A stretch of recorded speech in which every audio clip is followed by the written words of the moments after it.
endi janob Rasul akram sallallohu alayhi vasallam Me'rojdan tushaman desa, Hazrati 7-osmonda Ibrohim Halilulloh bizni millati boshi quchoqlab ko'rishib, nima bo'ldi bu yoqda dedilar.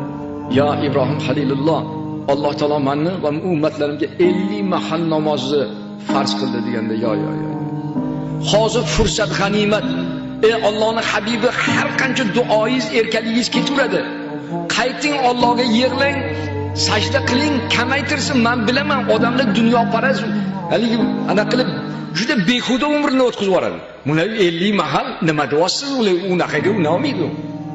Deganlarda qaytdilar. Alloh taologa sajda qildilar. O'sha maqom olida. Alloh taolo aytdi, ey habibim, 15 mahaldan kechdim. 35.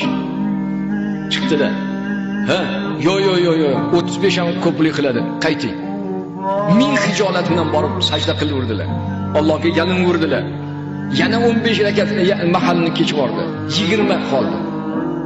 Chiqqanlarda sevinib, "Voy, odam ham shunday sodda bo'ladimi?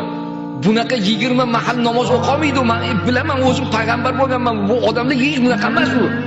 Hozir maqomdan tushib ketmasingizdan oldin ularga rahm shafqat qiling, yalining."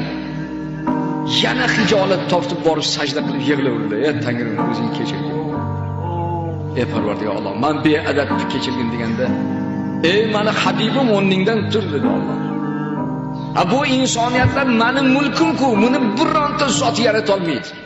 Ota-ona tilni ham yamaydi. Agar Alloh nutfa solmasa, urug'ini solmasa, biz u chaqaloqni bir tukuni ham yarata olmaymiz. O mulk mening mulkim deyapti. Meni san'atim, hali sen mening mulkim ustida shunaqa hijolat bo'lasan. Mening rahmatlarim bo'lsin senga. Sen hijolat topma. Yana 15 dan kech bordim. 5 vaqt qoldi. Ammo shu hijolat bo'lganingga, ummatim deb shunaqa, ya'ni istrof chekkaningga, meni va'dam o'sha 5 mahal o'qigan namozi 50 mahal bo'lib yoziladi namoyi amal. Ya'ni bir yaxshilikka 10 yaxshilik yozaman, bir yomonlikka bir yomon. Muborak bo'lsin.